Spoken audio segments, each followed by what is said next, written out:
Relationship होती क्या है और इसको आप डिफाइन कैसे करते हो और आप अपनी नजरिए से कैसे देखते हो? रिलेशनशिप जो है वो एक औरत और एक आदमी के बीच ही नहीं है। रिलेशनशिप हमारा हर उस चीज के साथ है जिसके साथ हम पूरे दिन रह रहे हैं या बिता रहे हैं। वो भी हो सकता है जो बाहर ब्लिंकिट का सामान आपको ड्रॉप करने आ रहा है, तो वो भी एक रिलेशनशिप में आता है कि आप सामने वाले को कैसे ट्रीट कर रहे हो। और सबसे बड़ा डिफरेंस है वो क्या है प्यार और अटैचमेंट के बीच? प्यार आपको स्वतंत्रता देता है, आजादी देता है। अटैचमेंट आपको बांधे रखता है। अगर एक बीवी अपने पति के साथ प्यार में है तो वो अपनी गर्लफ्रेंड को, अपनी बीवी को वो खुश देख रहा है जब दूसरों के साथ, तो वो खुश हो रहा है कि वाओ शी इज हैप्पी। अगर आप अटैच्ड फील करते हो तो आप उसको किसी और के साथ खुश नहीं देख सकते। ऐसे क्या स्टेप्स लें कि जो रिलेशनशिप है वो लंबे समय तक ब्यूटीफुल चले? कम्युनिकेशन करिए। कम्युनिकेशन गैप जहां आने लगेगा ना, वहां पे ये वाली प्रॉब्लम्स होने लगती हैं, जहां आपकी थॉट प्रोसेस अलाइंड नहीं है। डिसएग्रीमेंट्स बहुत ज्यादा है। देखो, अग्रीमेंट डिसएग्रीमेंट्स हर फैमिली में होते हैं, हर दो लोगों के बीच में, चार लोगों के बीच में होते हैं, बट जो दोनों की भावनाएं हैं वो सामने एक्सप्रेस कर रहे हैं, फिर वो कॉन्ट्राडिक्टरी हो रही है, तो फिर वहां रिलेशन स्मूथ कैसे होगा? बात करने का तरीका। एक तो आप कंसर्न दिखा रहे हो, यार दोस्तों के बीच में मत जाओ, अभी रात हो रही है, बट जहां पे आप बोलोगे नहीं जाना दोस्त के पास, आज कोई पार्टी नहीं करनी, तो देयर इज अ वे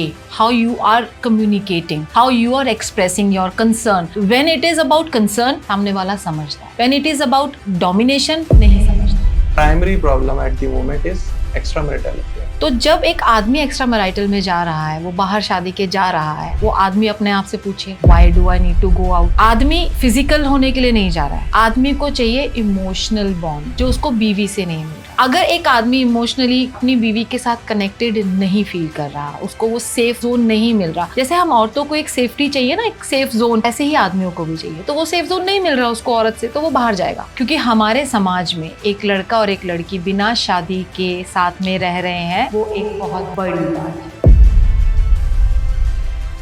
नमस्कार दोस्तों, राधे राधे। स्वागत है आपका एक और नए पॉडकास्ट में। तो आज के पॉडकास्ट में हम समझने वाले हैं रिलेशनशिप को, कि अगर आप किसी भी नई रिलेशनशिप में जाने वाले हैं या जा चुके हैं या आपका हार्ट ब्रेक हो गया है, तो व्हाई दिस हैपेंस, आपके साथ ऐसा क्यों हुआ, और आप किसी भी लाइफ के ट्रॉमा में हो, आपके दिमाग में कुछ भी चल रहा हो, आपके मन में कुछ भी चल रहा हो और आप गिव अप करने वाले हो, तो this podcast is for you.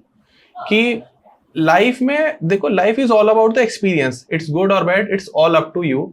Time है, किसी ने कहा है कि वो रात आई नहीं जिसकी सुबह ना हो।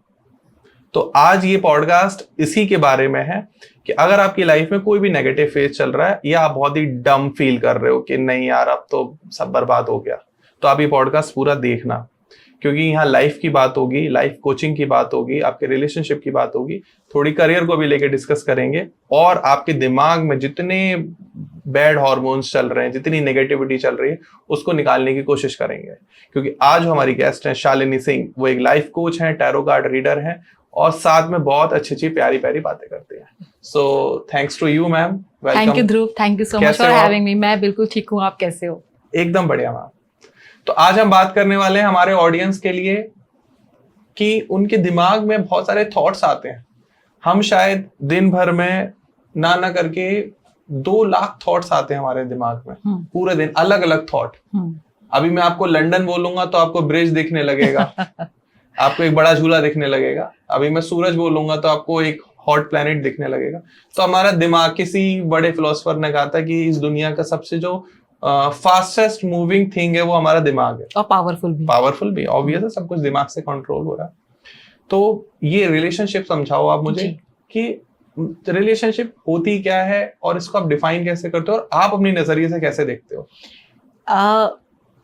ध्रुव, रिलेशनशिप जो है वो एक औरत और एक आदमी के बीच ही नहीं है। रिलेशनशिप हमारा हर उस चीज के साथ है जिसके साथ हम पूरे दिन रह रहे हैं या बिता रहे हैं। वो आपकी कोई मेड भी हो सकती है, वो आपके कलीग भी हो सकते हैं, आपके भाई बहन भी हो सकते हैं, वो भी हो सकता है जो बाहर ब्लिंकिट का सामान आपको ड्रॉप करने आ रहा है, तो वो भी एक रिलेशनशिप में आता है कि आप सामने वाले को कैसे ट्रीट कर रहे हो, और आप सामने वाले को वैसे ही ट्रीट करोगे जैसी ट्रीटमेंट आप चाहते हैं। तो अगर मैं बात करूं एक हस्बैंड वाइफ के रिलेशनशिप की, अक्सर मेरे क्लाइंट पूछते हैं कि मेरे हस्बैंड ने बदतमीजी करी, या वो रूड हो गए, या वो डोमिनेट कर रहे हैं। मेरा सबसे पहला क्वेश्चन उनको ये होता है कि आप उन्हें कैसे ट्रीट करते हो? क्या ये आपने कभी नोटिस किया है क्योंकि कई बार क्या होता है ना ध्रुव, हम अपने आप को तो देख नहीं पा रहे हैं, सामने वाले को हम बहुत इजीली देख पाते हैं। तो क्या हम जो हमारे रिलेशनशिप में जो हम एक दूसरे को दे रहे हैं, क्या हम वो वाइब एक दूसरे के साथ मैच कर रहे हैं? क्या मैंने कभी बदतमीजी की थी तो वापस अब मुझे वो मिल रहा है? ये तो यूनिवर्सल ट्रूथ है कि जो दोगे वही मिलेगा। तो रिलेशनशिप मेरे हिसाब से आपका हर उस चीज के साथ है जो आपके आसपास है। ठीक है, तो लेकिन एक कंफ्यूजन रहता है जी, जो हमारी न्यू जनरेशन है, जी, कॉकरोच जनता पार्टी, ठीक है, वो हमेशा कंफ्यूज रहती है कि आई एम इन लव और इन नॉट, ये अटैचमेंट है या प्यार है। तो तब जो मैक्स सबसे बड़ा डिफरेंस है वो क्या है प्यार और अटैचमेंट के बीच? प्यार बहुत ही ब्यूटीफुल है। प्यार आपको स्वतंत्रता देता है, आजादी देता है। अटैचमेंट आपको बांधे रखता है।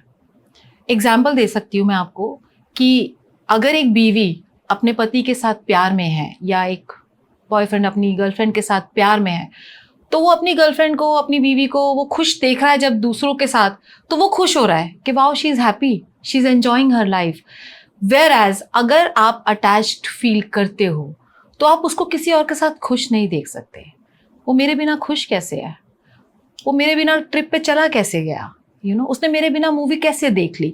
तो वो जो अटैचमेंट और जो प्यार है ना ध्रुव, उसके बीच एक बहुत थिन लाइन है जिसको हम समझ नहीं पाते हैं। हम अटैचमेंट को प्यार का और प्यार को अटैचमेंट का नाम देते हैं। किसी ने मेरे सामने बोला कि ये, जैसे कि आप जानते हो कि मैं लाइफ कोच भी हूँ और मैं अपने क्लाइंट से मिलती हूँ, उनके डिफरेंट प्रॉब्लम्स होती हैं। तो अभी रिसेंटली किसी डॉटर इन लॉ ने मेरे को कनेक्ट किया और उन्होंने मुझे छूटते ही बोला कि जो मेरी मदर इन लॉ है वो मेरे हस्बैंड के साथ बहुत अटैच्ड हैं। तो मेरा पहला जवाब ये था कि ये तो बहुत डेंजरस मामला है, बिकॉज अगर अटैचमेंट है, अगर अटैच्ड हैं, तभी आप लोगों के बीच में, सास और बहू के बीच में प्रॉब्लम हो रही है, क्योंकि वो अटैचमेंट के रहते हुए सास अपनी बहू को अपने बेटे के साथ खुश नहीं देख पा रही है कि ये मेरे बिना खुश क्यों है। तो प्यार और अटैचमेंट में यही डिफरेंस है। ऐसा क्या एक्सरसाइज करें या ऐसे क्या स्टेप्स लें कि जो रिलेशनशिप है जी, वो लंबे समय तक ब्यूटीफुल चले? अक्सर देखा जाता है, चाहे वो हस्बैंड वाइफ का रिलेशन हो, फादर या सन का रिलेशन हो, बहुत लंबे समय तक ब्यूटीफुल नहीं चल पाता। उनके बीच में कॉन्ट्राडिक्टरी होने लगती है, ठीक है, उनकी सोच नहीं मिल पाते, उनके फाइनल डिसीजन एक नहीं होते जी। तो इसको सेम लाइन पर, सेम पिंच पर लाने के लिए क्या तरीका है?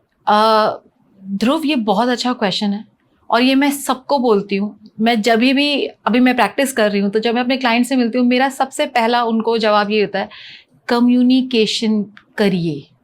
कम्युनिकेशन शुड बी देयर, आप वो कम्युनिकेशन गैप जहाँ आने लगेगा ना, वहाँ पे ये वाली प्रॉब्लम्स होने लगती हैं, जहाँ आपकी थॉट प्रोसेस अलाइंड नहीं है, डिसअग्रीमेंट्स बहुत ज़्यादा है। देखो, अग्रीमेंट डिसअग्रीमेंट्स हर फैमिली में होते हैं, हर 2 लोगों के बीच में, 4 लोगों के बीच में होते हैं, but when you talk about it, जब आप अपना थॉट प्रोसेस सामने वाले को बताते हो, क्लैरिटी मिल जाती है कि आपने मुझे ऐसा बोला तो आपने ऐसा क्यों बोला, या मैं ऐसा बोल रहा हूँ तो मैं ये क्यों बोल रहा हूँ। सो लेट्स गेट अलाइंड, और कहीं ना कहीं उसका सोल्यूशन मिल जाता है। तो सबसे बड़ी प्रॉब्लम है हमारे रिलेशनशिप्स में कम्युनिकेशन गैप का होना।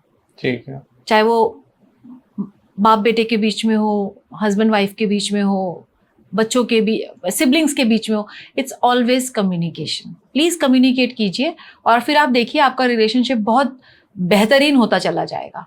वन मोर थिंग, जैसे आपने कहा कम्युनिकेट करिए जी। एवरी फादर वांट्स कि उसका बेटा बाहर ज्यादा घूमने ना जाए। वो कहते हैं आज ज्यादा नहीं घूमने जाना, वो कहते हैं खेलने नहीं जाना है, वो कहते हैं इस लड़की के साथ नहीं घूमेगा तू, रात में 1-1 बजे तक लड़कियों से बात नहीं करेगा। सेम हस्बैंड की भी प्रॉब्लम है, वो अपनी वाइफ को कंट्रोल करना चाहते हैं। सेम वाइफ की भी प्रॉब्लम है, वो हस्बैंड को कंट्रोल करना चाहती है, तो दोस्तों के साथ नहीं जाएगा तो पार्टी।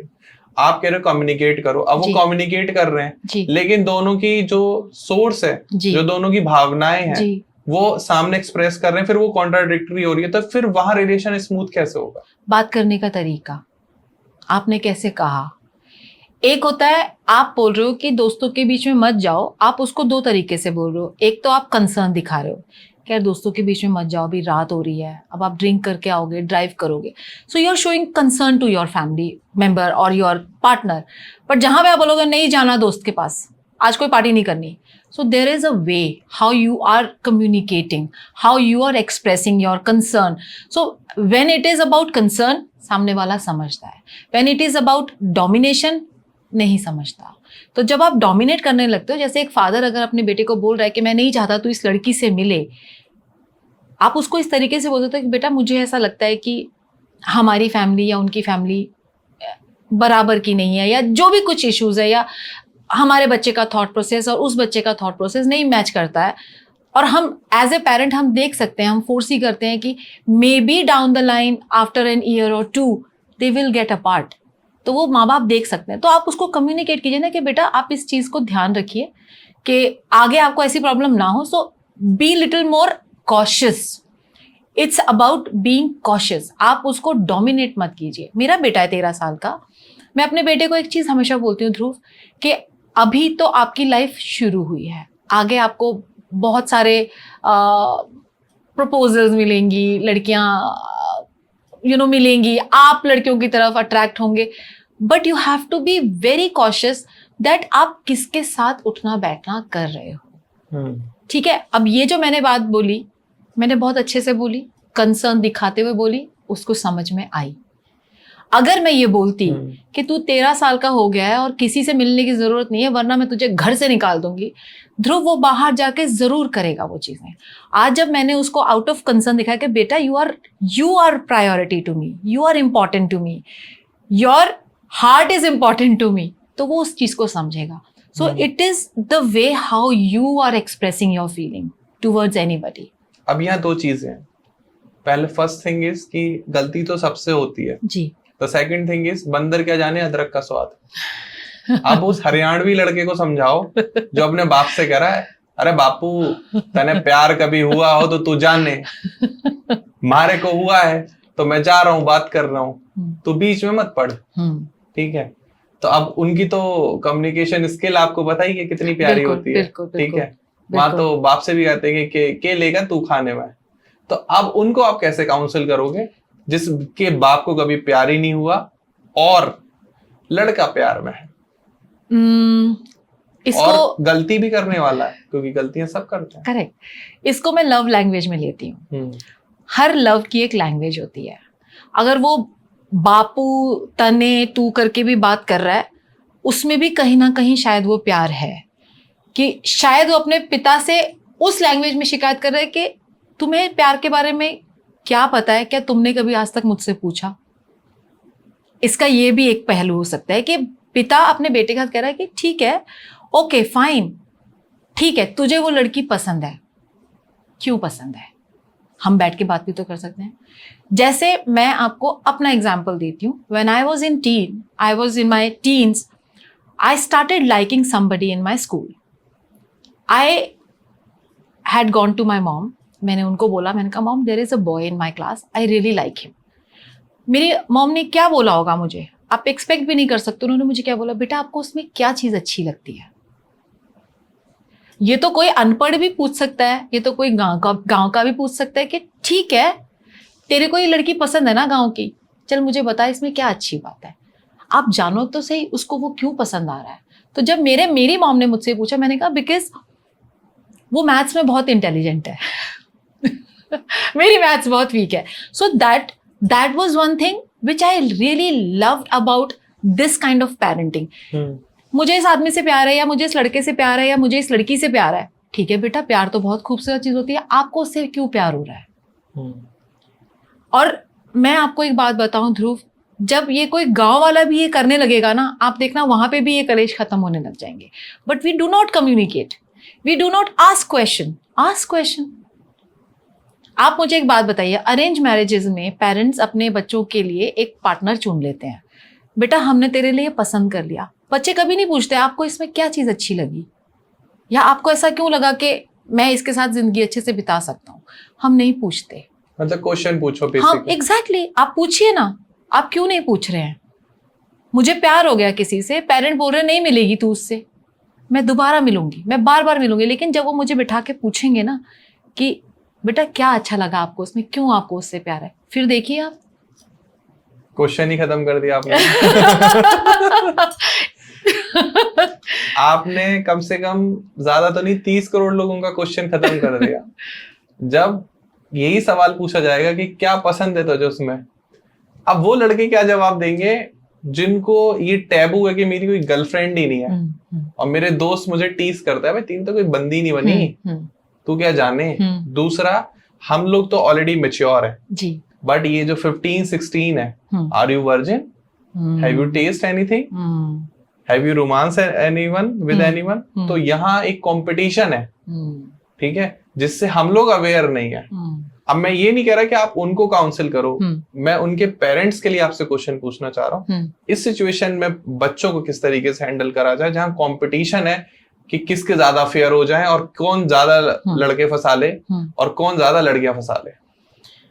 अगेन, जब आपके बच्चे, अब आप देख रहे हो कि वो बढ़ रहे हैं और वो प्री टीन्स में हैं या वो टीन्स में हैं या अब उनका फ्रेंड सर्कल बढ़ गया और डेफिनेटली बच्चे इस बारे में बात कर रहे हैं कि कौन किसके साथ कहाँ तक रिलेशनशिप में है, वहाँ पे सबसे बड़ी बात अगेन, आप अपने बच्चों के साथ बैठो, आप टाइम स्पेंड करो, आप उनके दोस्तों के बारे में जानो कि वो किन से मिल रहे हैं, वो किस टाइप की बातें करते हैं। मैं ये नहीं कह रही हूँ कि आप हमेशा उनके ऊपर वो चेक रखो, सीसीटीवी कैमरा बन जाओ, नहीं, आप एटलीस्ट आप पूरे दिन में आप उनसे पूछ सकते हो कि आपका दिन कैसा था।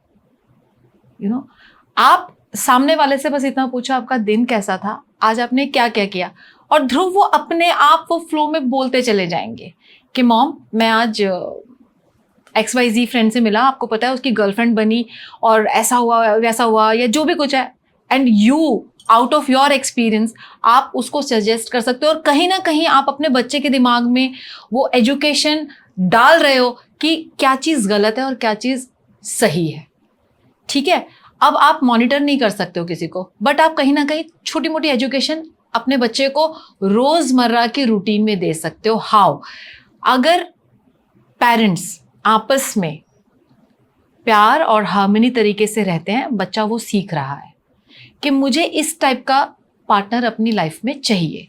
तो जब वो बाहर जाके लोगों से मिल रहा है और उसको लग रहा है कि नहीं मेरी चेकलिस्ट में यार ये दो चीज़ें तो है ही नहीं, तो वो अपने आप उस रिलेशनशिप में आगे नहीं जाएगा।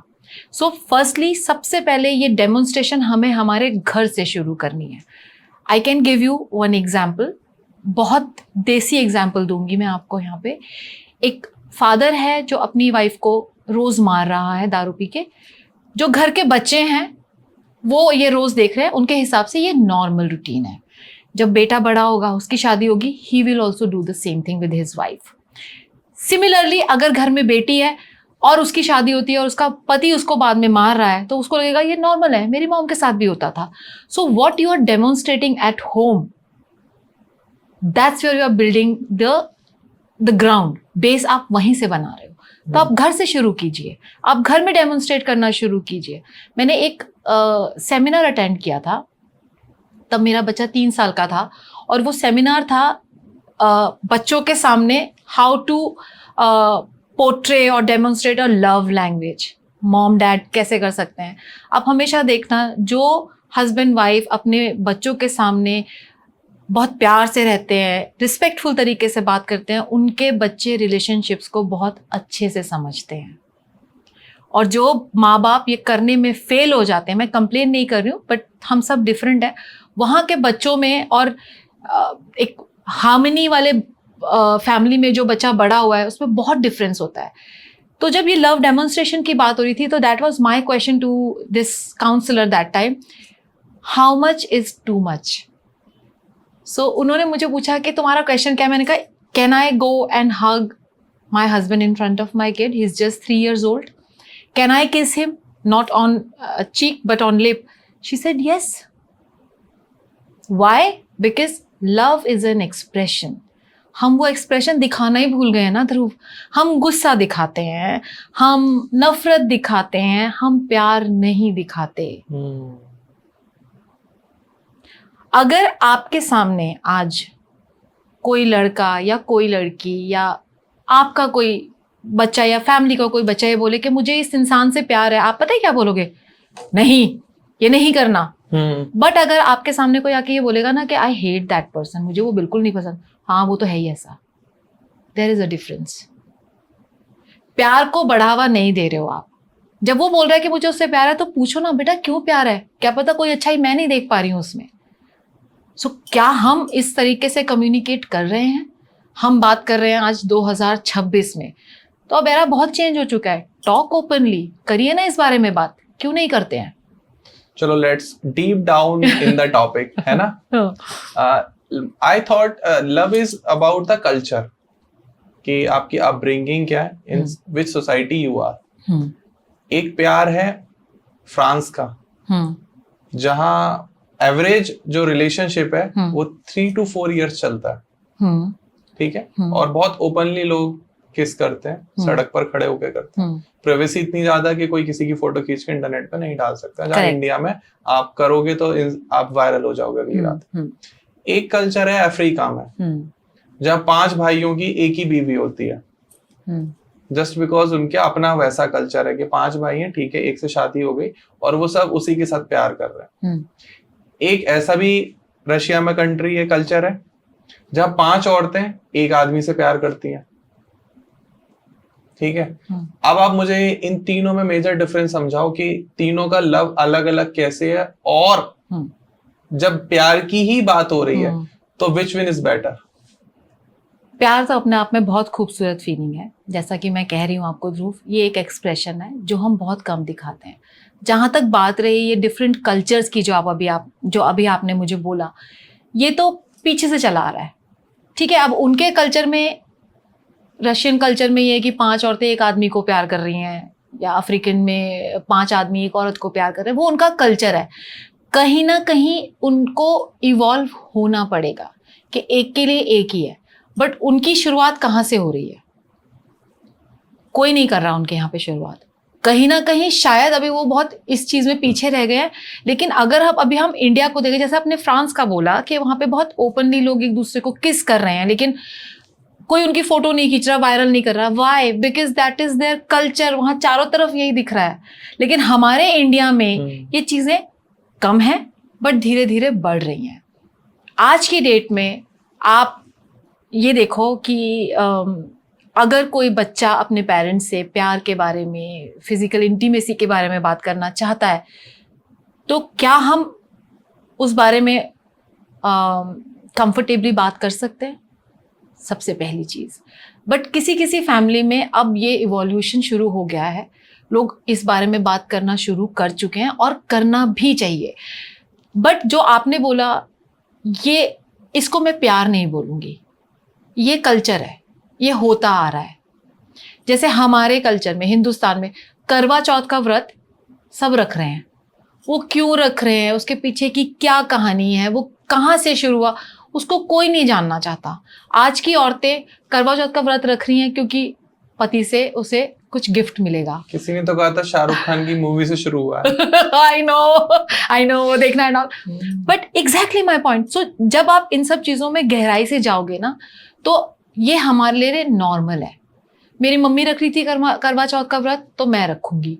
पर क्यों रख रही हैं, ये कभी नहीं पूछा गया। हम क्वेश्चन नहीं करते ना ध्रुव कि क्यों। मैं करवा चौथ का व्रत नहीं करती, my husband is fine with that, because हमारे लिए तो यार रोज ही करवा चौथ है। मैं तो रोज उसकी अच्छाई के लिए दुआ मांग रही हूँ भगवान से। मैं तो रोज कह रही हूँ कि आज ये घर से निकला है ना भगवान, जैसे ये खुशी खुशी जा रहा है, ऐसी खुशी खुशी ये मेरे को शाम को मिले। रोज ही हम पकवान बना के खा रहे हैं, रोज ही वो मेरे को गिफ्ट कोई दे रहा है, या वो कुछ तो ऐसा कर रहा है मेरे लिए which is more than a gift.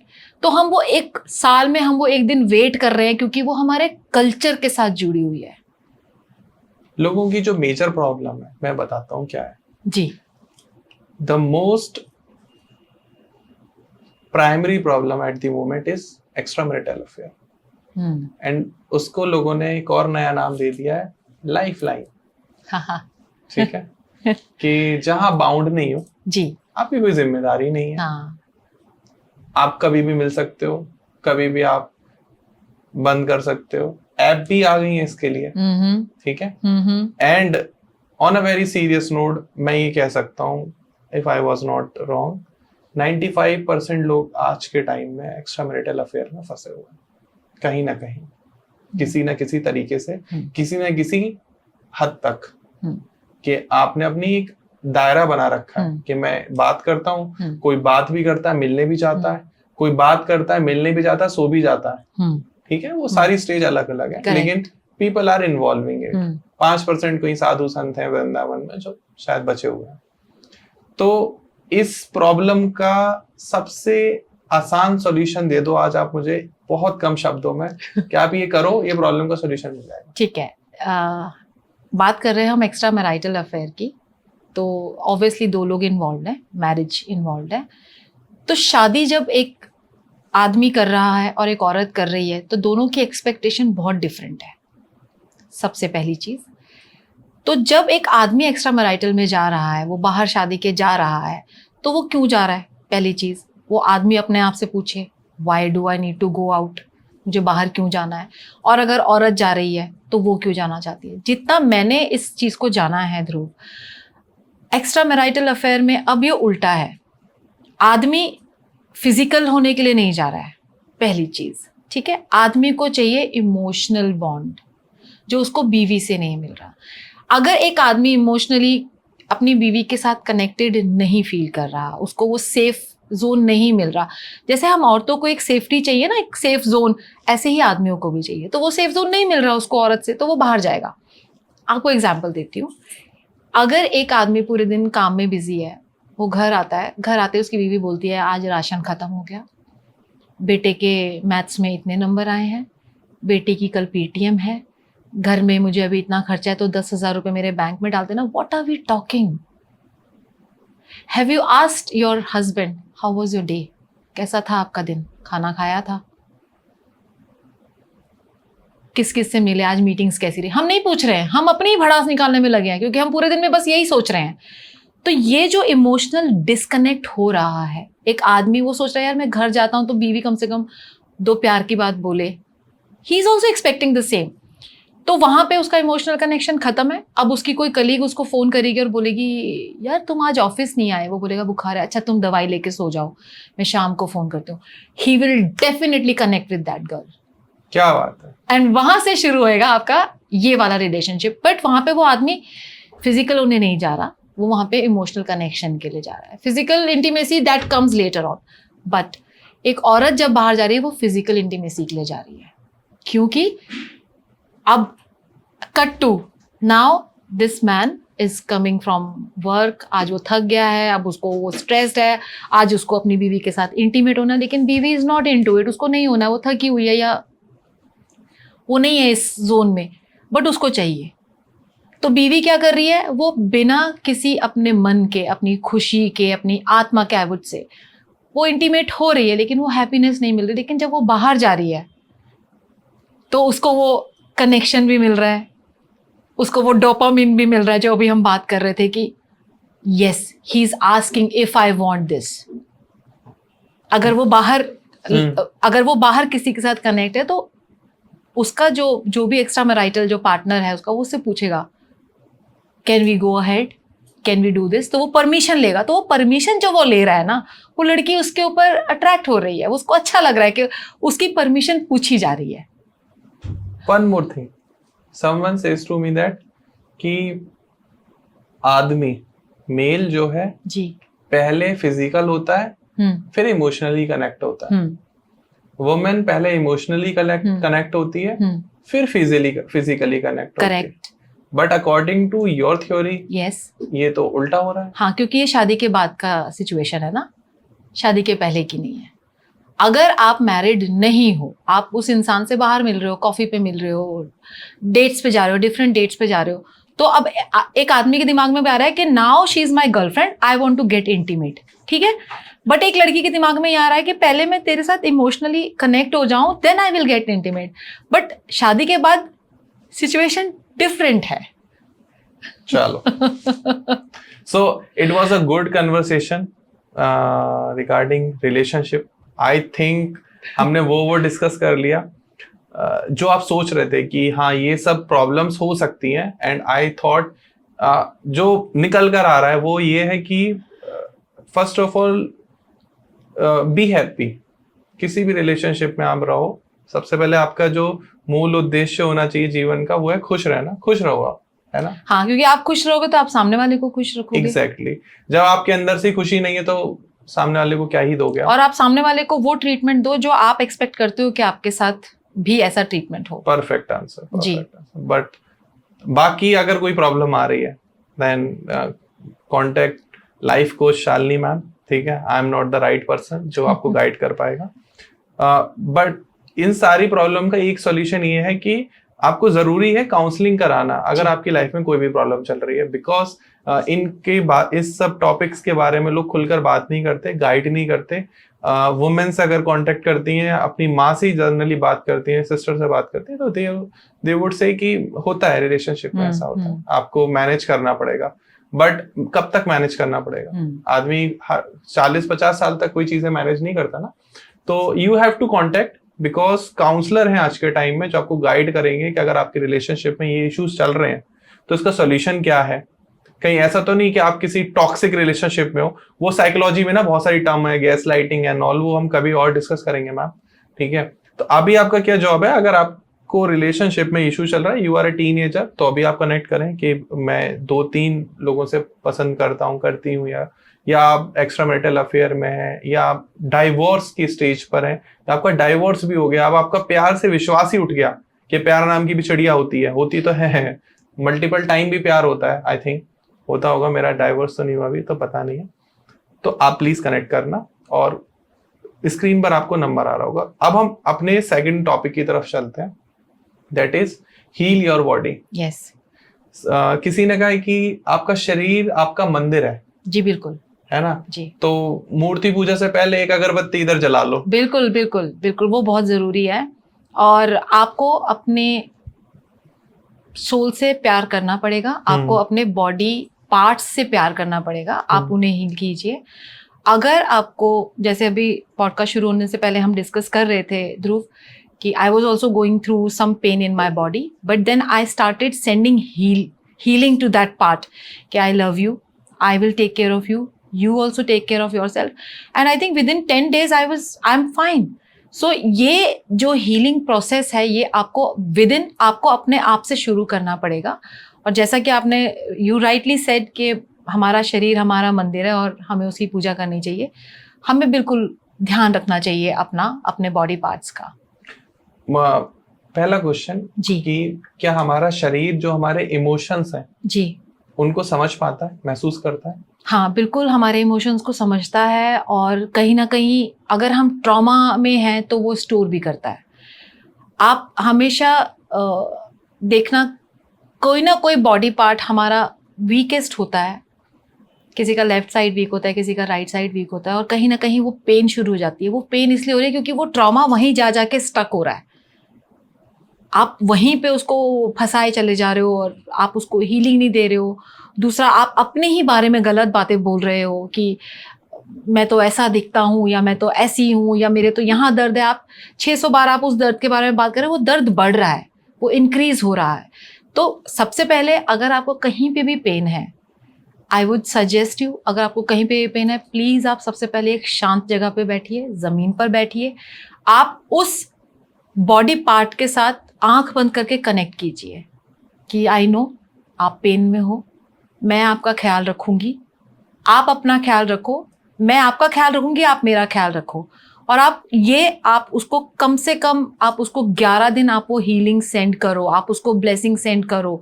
अब तो सब लोग इस बारे में बात करते हैं ध्रुव के, अगर आपके घर में पेड़ पौधे भी हैं ना, अगर आप उनसे भी बात करते हो, रोज आप उनको पानी देते हो, आप देखिए वो कैसे नरिश करते हैं। तो क्यों हम सबसे पहले हम अपने बॉडी पार्ट से क्यों ना शुरू करें? You know, I should love everything I have inside. जो लोग एडिक्शंस में हैं, स्मोकिंग में, ड्रिंकिंग में, मैं उन लोगों को ये चीज़ एक्चुअली बोलना चाहूँगी। मैं उन लोगों की काउंसलिंग नहीं कर रही हूँ यहाँ पे, बट मैं उन लोगों को बोलना चाहूँगी कि ये जो भी कुछ वो कर रहे हैं, ये अपने उस बॉडी पार्ट को जहाँ वो जाके स्टक हो रहा है, वो उनको ये मैसेज दे रहे हैं कि I don't care about you. So if you don't care about it, they will also not care about you. और कहीं ना कहीं वो कैंसर बनेगा, लीवर फेलियर होगा, डायलिसिस होगा, व्हाटएवर, वो because we are not sending healing to them. मैं आपके साथ शेयर करना चाहूंगा, बिल्कुल। मतलब इट्स अ वंडरफुल थिंग आपने जो बताया अभी। जी। I was 124 kg। मेरा बहुत ज्यादा ओवरवेट था जस्ट बिकॉज ऑफ मेरी गलत आदत, मैं बाहर बहुत खाता था, ओवर ईटिंग एंड ऑल। और वो मेरे उस टाइम पर जो सराउंडिंग्स थी वो उसकी डिमांड थी कि मैं पूरे दिन मीटिंग्स कर रहा हूँ। तो जब मैं इस एरा में आ रहा था, इस इंडस्ट्री में आ रहा था, तो आई वाज थॉट कि यार फिट होना इम्पोर्टेंट है।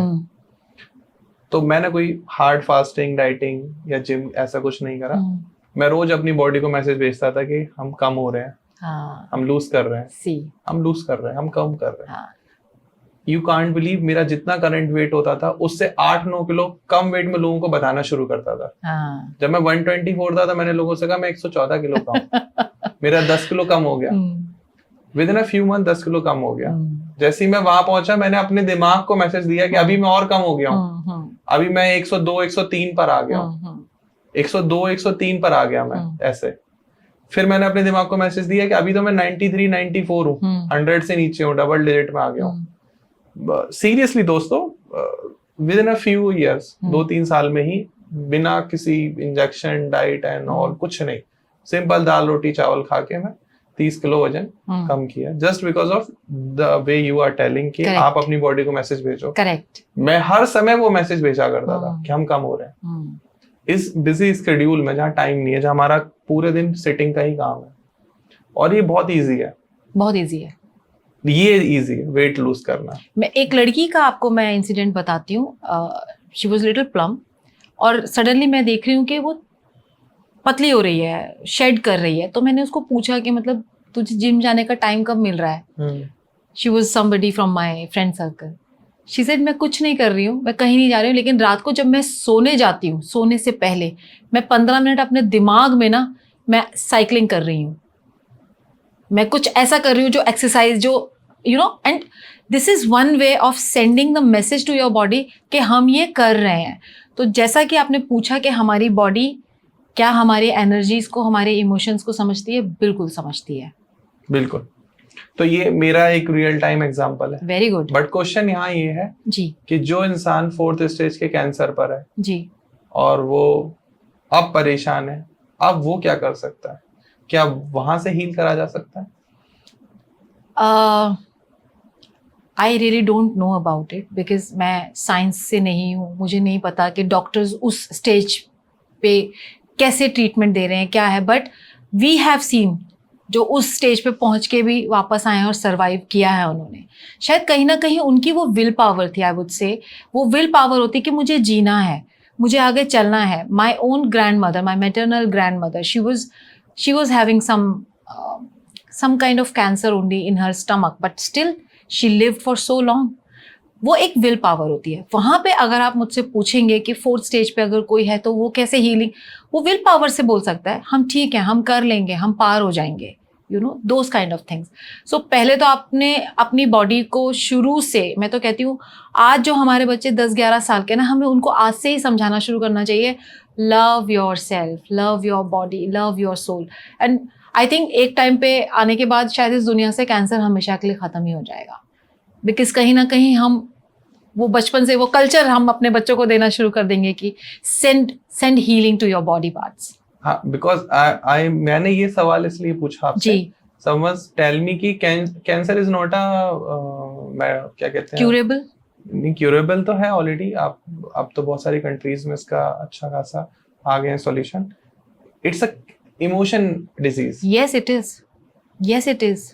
इट्स नॉट दैट डिजीज कि किसी वायरस से हो रही है, it is a emotion disease कि आपका कोई इमोशन है जो रुका हुआ है। जी बिल्कुल। और वो जब जहां स्ट्रक हो जाता है वही पार्ट आपका ऑर्गन खराब हो जाता है। बिल्कुल बिल्कुल, ये तो मेरी देखी हुई चीज है कि जैसे हम बात कर रहे थे अभी, अगर कोई लेडी, किसी को लेफ्ट ब्रेस्ट में कैंसर हुआ है, सो समवेयर उसका जो हार्ट है वो पेन में था, वो स्टोर होता चला गया, सालों साल स्टोर होता चला गया, वो एक जख्म बन गया अंदर, वो जख्म के बाद वो कैंसर बन गया। सिमिलरली अगर राइट ब्रेस्ट में है तो वो लेडी अपने आप को टाइम नहीं दे रही है, उसके पास टाइम कंपल्शन है, मतलब टाइम कैसे बताऊं मैं आपको कि वो टाइम नहीं दे पा रही है अपने आप को, खुद को, कि वो टाइम से उठ रही है, टाइम से खा रही है, टाइम से आ रही है। तो जो हमारे बॉडी पार्ट्स होते हैं वो जब इन ट्रॉमास को स्टोर करते हैं for longer time period, it becomes cancer. It becomes cancer. आप खा रहे हो, आप कुछ गलत खा रहे हो, आप शायद आपका जो डाइट तरीका है वो ठीक नहीं है, तो जाके आपको स्टमक में कैंसर होगा, यू नो। एंड जनरली लोग ओवर ईटिंग जो है डिप्रेशन में करते हैं, डिप्रेशन में, Anxiety एग्जैक्टली में सी।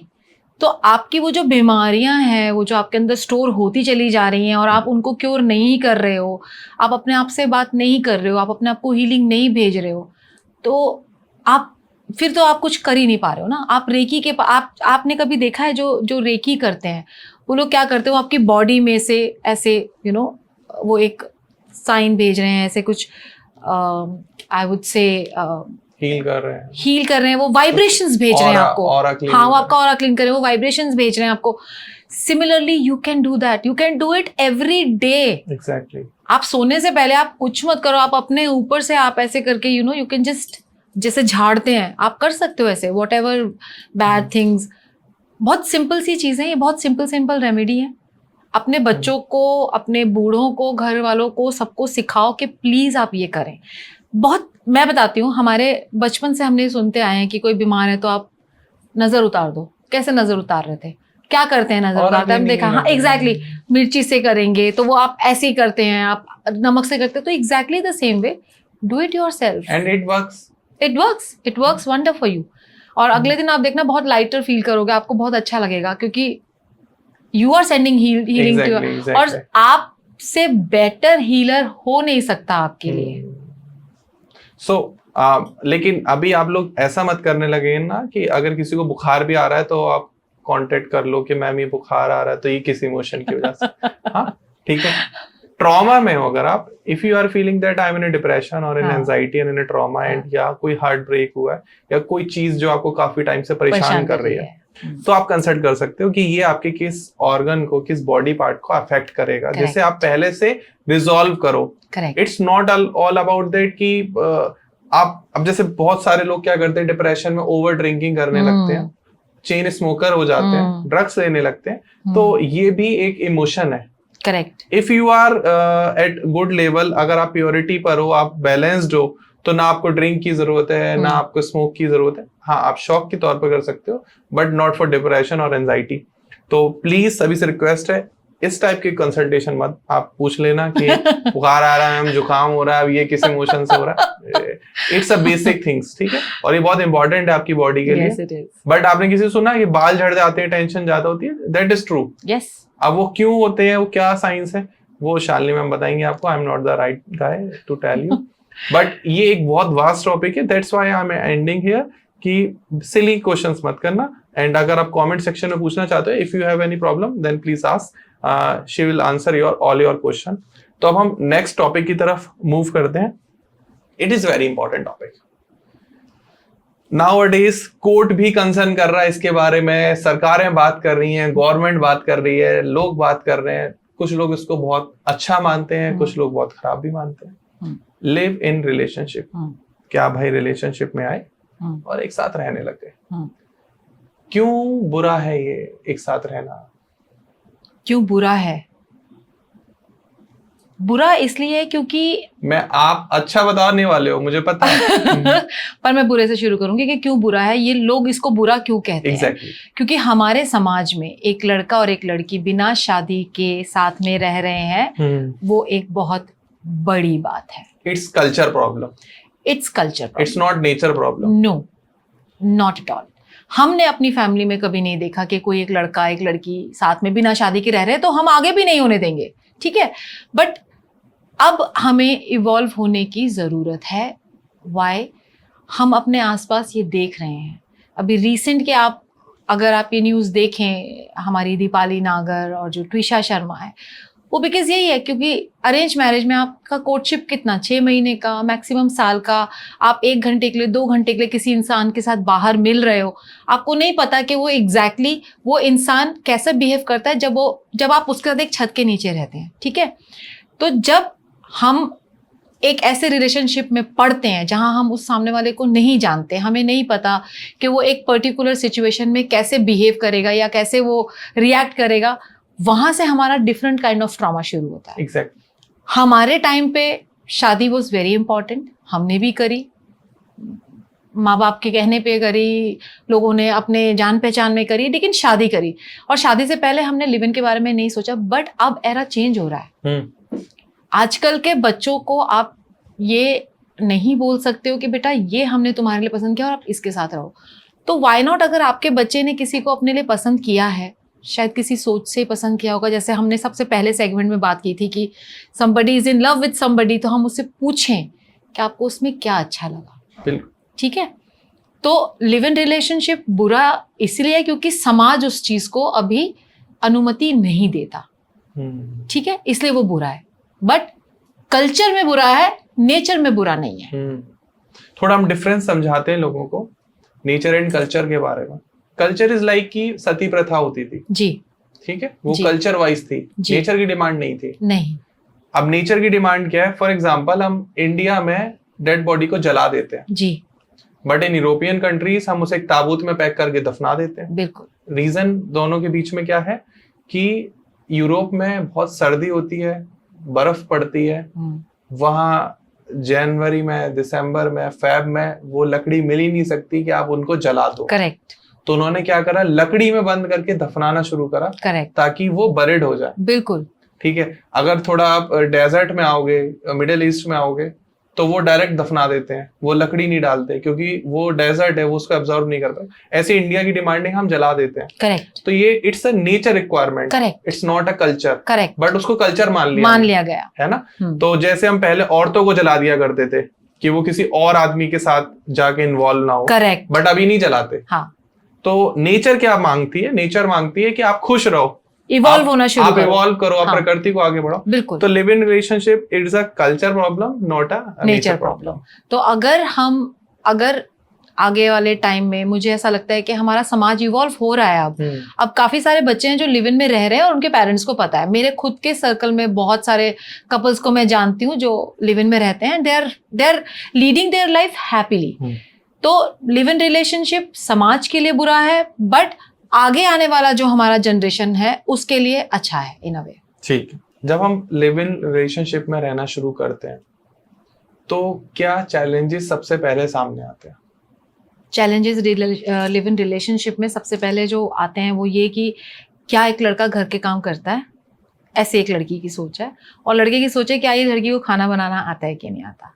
तो वो एक सबसे पहला चैलेंज है। बट जब आप लिव इन रिलेशनशिप में हो, आप मैरिड नहीं हो, तो you still have that room to understand each other. ठीक है ना। आप पूछोगे भाई तुझे खाना बनाना आता है, बोलेगी नहीं आता, अच्छा चलो ठीक है मुझे थोड़ा बहुत बनाना आता है, मिलके करते हैं। सिमिलरली लड़की बोलेगी तुम्हें घर का काम नहीं करना आता, मिलके करते हैं। बट जब आप एक बार मैरिड हो जाते हो ना, तब आप ये वाला जो एक ब्रीदर है ना एक दूसरे को, आप वो नहीं देते हैं। नहीं मतलब करना है तो करना है, लेकिन रिलेशनशिप में आप एक दूसरे को, you are still in love, you still have that kind of attraction. तो आप एक दूसरे को समझोगे, आप एक दूसरे के साथ like a partnership you will work together. कि खाना बना रहे हैं तो साथ में बना रहे हैं, घर का काम कर रहे हैं तो साथ में कर रहे हैं। तो आई थिंक जो चैलेंज जो आता है वो समझ में आता है, but slowly gradually it will become beautiful. But people will change with time. The who you are right now, आप 15 साल पहले नहीं थे वो जी, आपकी प्रायोरिटीज चेंज हुई जी। पहले आप बिल्कुल सफाई नहीं करते थे, अभी आपको बहुत पसंद है कि भाई बेड साफ हो, सोफे साफ हो, अब घर की क्लीनिंग। ठीक है, टाइम के साथ लोगों की प्रायोरिटीज और मैं ये कहता हूँ कि जो नेचर है वो चेंज हो जाता है जी। ठीक है, तो अब लिविंग रिलेशनशिप में तो पता चला कि दोनों को शराब पसंद है। कुछ दिन बाद एक ने भगवान जी का रास्ता पकड़ लिया स्पिरिचुअलिटी का, अब एक रह गया शराबी, एक हो गया स्पिरिचुअलिटी। तो फिर लिव इन रिलेशनशिप वाले जो कॉन्सेप्ट्स हैं वो खराब हो जाएंगे कि हमने तो साथ रह के देखा। बिल्कुल खराब हो जाएंगे। लेकिन सॉल्यूशन बताइए इसका। सॉल्यूशन देखो, सॉल्यूशन तो वही वाली बात है जो सबसे पहले सेगमेंट में हमने किया, कम्युनिकेशन। आप सामने वाले को डोमिनेट नहीं कर सकते कि अब मैं तो स्पिरिचुअलिटी की तरफ जा रही हूँ अब तुम्हें भी दारू छोड़नी पड़ेगी। No no, you can not do that, because जब आप साथ में आए थे, ये एक चीज थी कॉमन आपके बीच में जो आपको साथ में लेके आई थी, आप लोगों ने खूब पार्टी करी, खूब दारू वारू करी, बट ठीक है, आफ्टर सम टाइम और आफ्टर फ्यू ईयर्स आपको लगा नहीं अब मुझे छोड़ना है, तो आप सामने वाले को भी वो टाइम दो। आपका टाइम आ गया चेंज होने का, उसका शायद टाइम अभी 2 साल के बाद है, तो do you have that much patience? पहली चीज, आप उसको भी, आप वो 2 साल दो ना उसको, वो धीरे धीरे छोड़ेगा, वो आएगा उस चीज में, वो करेगा, ठीक है, एकदम से नहीं छोड़ेगा, बट क्या पता जहां वो रोज लेता हो वहां वो हफ्ते में 1 बार लेगा, ठीक है? तो आपको उतना वाला करेज और उतना वाला हार्ट अपने पार्टनर के लिए रखना होगा। आप ये नहीं बोल सकते कि 15 साल पहले जब हम साथ में दारू पिया करते थे तो आज मैं नहीं पी रही हूं तो अब आप भी छोड़ दो, नहीं। सो हर किसी का टाइम टेबल डिफरेंट तरीके से चलता है। मेरा आज है, आपका शायद 2 साल के बाद है। So give that time period, give that breather to everything. I want one liner जी, for those couple who wants to convince their family कि प्लीज हमें लिविंग में रहने दो, please give us permission, because बहुत सारे मैं कपल्स को देखता हूँ कि इनसिक्योरिटी की वजह से कोर्ट मैरिज कर लेते हैं रिलेशनशिप में, लिविंग रिलेशनशिप में रहने से पहले, बिल्कुल, ताकि कभी कोई लीगल प्रॉब्लम हो तो वो दिखा सके कि वी आर ऑलरेडी मैरिड। तो अपने पेरेंट्स को कन्विंस कैसे करें? Just one liner. बहुत सिंपल सी चीज है। आपके हिसाब से हमारा भारतीय समाज लिव इन को क्यों नहीं बढ़ावा देता कि हमारे बच्चे बिना शादी के किसी के साथ इंटीमेट हो रहे हैं? सबसे पहली चीज, एक आदमी और एक औरत अगर रिश्ते में, तो डेफिनेटली इंटीमेसी तो है, तो पेरेंट्स का जो दिमाग है ना वो वहीं जाता है सबसे पहले। अगर लड़की के पेरेंट्स है तो वो सोचेंगे यार शादी से पहले कहीं ये प्रेग्नेंट नहीं हो जाए, ठीक है। अगर लड़के के पेरेंट्स है तो वो ये सोचेंगे कि यार कहीं ऐसा ना हो कि कोई ऐसी लड़की आ जाए जो हमारे घर के साथ नहीं चल पा रही है, तो वो गलती हो जाती है, ठीक है। तो जो हमारा समाज है सबसे पहले तो वो क्यों मना कर रहा है वो चीज है। तो आई बीइंग अ मॉम, मेरा भी बेटा है 13 साल का, अगर उसकी ये जरूरत रहेगी कि मम्मी मैं किसी के साथ लिव इन में जाना चाहता हूँ, तो मैं उसको प्रोज एंड कॉन्स बताऊंगी। मैं रोक नहीं सकती उसको, आप रोक नहीं सकते अपने बच्चों को, लेकिन आप उनको प्रोज एंड कॉन्स बता सकते हो कि बेटा ठीक है आप जाओ, बट इन चीजों का ध्यान रखना। मनाने वाली तो बात कोई है ही नहीं यहाँ पे, मनाने जैसा तो आप कुछ, अब अगर एक कपल ने डिसाइड कर लिया है कि हम लिव इन में जाएंगे तो पेरेंट्स को वो मनाएंगे नहीं, पेरेंट्स को उन्हें कुछ पॉइंट्स देने पड़ेंगे कि we will be careful about all these things. देखो अलग अगर रह रहे हैं, लिव इन में रह रहे हैं, तो इंटीमेट तो होंगे, तो लड़की को अपने पेरेंट्स को बोलना पड़ेगा कि I will make sure, I will ensure that I am not getting pregnant before marriage. और लड़का ये बोलेगा कि भाई मैं भी ध्यान रखूंगा कि हम फैमिली नहीं बना रहे हैं, but why do we want to live with each other? We want to learn about each other, हम एक दूसरे को जानना चाहते हैं। तो आप सबसे बड़ी चीज है आप ये बताइए, जो उनके दिमाग का जो सोच है वो यही है कि भाई इंटीमेट नहीं होना, तो वो देखो वो तो आप बिना लिव इन के भी तो हो सकते हो ना, कभी आप ट्रिप पे जा सकते हो, आप दिन में कभी मिल सकते हो ऑफिस से छुट्टी करके, कितना रोक लोगे आप अपने बच्चों को? अब ये देखो ये टॉपिक फिर बड़ा हो जाएगा, क्योंकि लिव इन में लोग रहना ही इसी वजह से चाहते हैं ताकि वो इंटीमेट हो पाए। द सेकंड थिंग इज कि फैमिली का जो कंसर्न है कि हाँ भाई कि she is not getting pregnant, और लड़का कहीं ऐसा ना हो शादी से पहले वो बाप बन जाए, ठीक है। तो मुझे पर्सनली या लोगों को पर्सनली ऐसा लगता है कि उनको जरूरत है एक आपके जैसे काउंसलर की, बिल्कुल, जो उनकी फैमिली को समझा पाए। Because we are not that open कि हम अपने बाप से सीधे बोलते हैं कि पापा मैं पापा नहीं बनूंगा, आप टेंशन मत लो, शादी के बाद ही होगा जो होगा। तो I was suggest you that कि if you all want to be in living relationship, कि आप रहना चाहते हो, तो आप क्या करो बीच में काउंसलर रख लो, क्योंकि this is a big thing. इसका एक और फायदा हो जाएगा कि आपकी अगर बीच में कभी कोई मसले हो रहे हैं, आपकी कोई लड़ाई हो रही है, आपका कोई झगड़ा हो रहा है, या आपका कोई ऐसा कॉन्ट्राडिक्टरी बात हो रही है कि नहीं मैं ये चाहती हूँ वो ये चाहता है, तो आप उस काउंसलर को, एक फैमिली काउंसलर को, एक लाइफ कोच को इन्वॉल्व कर सकते हो, क्योंकि ही और she are starting with you, कि आपके स्टार्टिंग पॉइंट से वो आपको समझा रहा है कि अब आप लिविंग में जा रहे हो तो इतने टाइम रहना, ये सब करना, ये सब मत करना, I will talk to you father, you talk to your mother. तो एक काउंसलर का इंपॉर्टेंट होना, बीच में होना बहुत जरूरी है, like a mentor, like a teacher, like अ गुरु, ठीक है। तो वो लोग आपसे कनेक्ट करना चाहते हैं. बिल्कुल. But the second point is the most important question of this podcast. Do you believe कि कास्ट और रिलीजन को बिना सोचे समझे, लाइक यू आर हिंदू, क्या आप अपने लड़के को अलाउ करोगे मुस्लिम लड़की के साथ लिव इन में जाके रह ले? Oh my God. मेरी वाली सलमा ऐसी नहीं है मम्मी. ये बहुत कॉन्ट्रडिक्टरी क्वेश्चन आपने पूछा, but I would be honest on this. जब हम टीन्स में थे और ऑब्वियसली हमारे पेरेंट्स को पता था बेटियां बड़ी हो रही हैं, मेरे पेरेंट्स ने खुल के एक बात बोली थी, खुल के, कि मैं बहुत लिबरल फैमिली से आती हूँ, तो उन्होंने हमें ये बोला था कि बेटा आपकी लाइफ में कोई भी आए, but you have to ensure कि वो किस कम्युनिटी से आते हैं. बात ये नहीं है कि हम उन्हें नापसंद करते हैं, बात ये है कि जो कल्चर डिफरेंस है, जो थॉट प्रोसेस का डिफरेंस है, वो बाद में क्लैश करता है.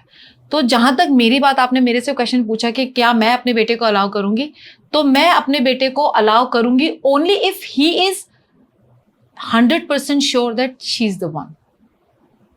Then how would you know that she is the one? That he will have to see. वो अपने आप वो देखेगा. सी शादी उसको करनी This है. is wrong. आप कहने वाले हो जब मर जा जाके जहाँ मरना है. नहीं, मैंने उसको बहुत ओपनली ये चीज बोली थी कि बेटा देखो, मैं नहीं चाहूंगी कि उस कल्चर की लड़की हमारे घर में आए. I am being very very honest with you. और उसने मेरे को ये चीज क्वेश्चन भी की थी कि व्हाई. तब मैंने उसको पूरा मैंने आपको हमारे पहले सेगमेंट में बोला कि आप हमेशा एक वाई जरूर रखो. तो मेरे बेटे ने मुझसे पूछा वाई, तो मैंने उसको बोला हमारा कल्चर डिफरेंस बहुत ज़्यादा है बेटा. वो हिंदू कल्चर को नहीं समझेगी और आप मुस्लिम कल्चर को या क्रिश्चियन कल्चर को नहीं समझोगे. बट मैं आपको एक बात और बता दूं ध्रुव, जब हमने इस बारे में बात शुरू की है, तो जो मुस्लिम लड़कियां होती है ना, वो हिंदू कल्चर में बहुत आसानी से ढल जाती हैं, लेकिन एक मुस्लिम लड़का हिंदू कल्चर में नहीं ढल पाता है. ये मेरे खुद की सामने देखी हुई चीज़ है कि एक मुस्लिम लड़की, she is married to a Hindu guy and she has turn proper Hindu. तो वहाँ पे मुझे इतना डरने की ज़रूरत नहीं है. बट वो जिन्होंने भी केरला स्टोरी देखी होगी, तो वो अपनी बेटियों को लेके डरेंगे कि वो किसी मुस्लिम के पास ना चले जाए, क्योंकि मुस्लिम कल्चर में ना एक चीज़ हमेशा उनको सिखाई जाती है बचपन से, कि जो लड़कियां हैं, जो फीमेल कैटेगरी है, वो मेल से नीचे वाली कैटेगरी है. बस वो देखते हुए मुझे नहीं लगता कि एक मेल डोमिनेटिंग कल्चर जो है वो हिंदू समाज में आना पसंद करे. So this is very important actually, cultural difference होना, और आपके आने वाले टाइम में कि आप मंडे पूजा कर रहे हो, वो फ्राइडे कर रहा है, टाइप की चीजें हो, और फिर आपके कॉन्फ्लिक्ट हो, लड़ाई हो, आपके झगड़े हो. So the most important thing, अगर कोई इस वाली प्रॉब्लम में फंसा हुआ है, कोई फैमिली फंसी हुई है या कोई किसी के बच्चे फंसे हुए हैं, तो आप शालिनी मैम से डायरेक्ट कोऑर्डिनेट करें. She will guide you that कि नहीं ये गलत है, और अगर सही भी है तो किस हद तक सही है. दोनों से बात करके, दोनों की काउंसलिंग करके, दोनों को Google Meet, WhatsApp video call, as she want, as you want, तो ये बात करके आपको गाइड करेंगे, कम्युनिकेट करेंगे. अपार्ट ऑफ दैट मेरे थॉट ये हैं, पर्सनली मुझे ऐसा लगता है कि जो बात है रिलीजन की और कास्ट की, you have to follow that, you have to. But अगर आप वो फॉलो नहीं करोगे तो आपके जो बच्चे हैं वो कंफ्यूज रहेंगे कि मैं मंदिर जाऊं या मस्जिद जाऊं, मैं गुरुद्वारे जाऊं या चर्च जाऊं. और उनके लिए कंफ्यूजन होना is not that good. Upbringing खराब हो जाएगी. नाना के घर पनीर खाते हैं और दादी के घर मछली खाते हैं, तो वो परेशान हो जाएगा कि ज्यादा क्या खाना है, और उसकी जेनेटिक्स, उसकी बॉडी, उसका माइंड. और आप नहीं चाहोगे कि आप अपनी वजह से अपने आने वाली जनरेशन के दिमाग को खराब कर दो. तो आपको पहले एक बार डिस्कशन करना बहुत जरूरी है, क्योंकि गुजराती फैमिली जब बंगाली से शादी करते हैं तो उनके साथ भी ये कॉन्फ्लिक्ट होते हैं. इस पे हमने मूवीज भी देखी हैं पहले, तो आप प्लीज कंसल्ट करिएगा. Thanks to you for coming up and अपना कीमती समय देने के लिए. Thank you so much. Thanks to all of you कि आपने यहाँ तक हमारी बात सुनी. ऑल्दो हमें पता नहीं क्या आपको हम आउटपुट दे पाए होंगे, बट मुझे ऐसा लगता है कि आपके लगभग question relating to the relationship, relating to the your body, या क्या आप बॉडी को कैसे हील करते हो, and a part of that आपकी लिविंग रिलेशनशिप के क्वेश्चंस, चाहे वो कास्ट के हो, रिलीजन के हो, हमने कवर अप किए हैं। हम आपसे नेक्स्ट पॉडकास्ट में मिलेंगे जब आप कमेंट सेक्शन में बताओगे what you want in next podcast. Thanks to you for watching. Subscribe कर दो, अच्छा देना, सब्सक्राइबर बढ़ाओ फटाफट, लाइक करो, शेयर करो। फिर मिलते हैं अगले वीडियो में। Thank you so much. Thank you so much. Thank you. Thank you ma'am.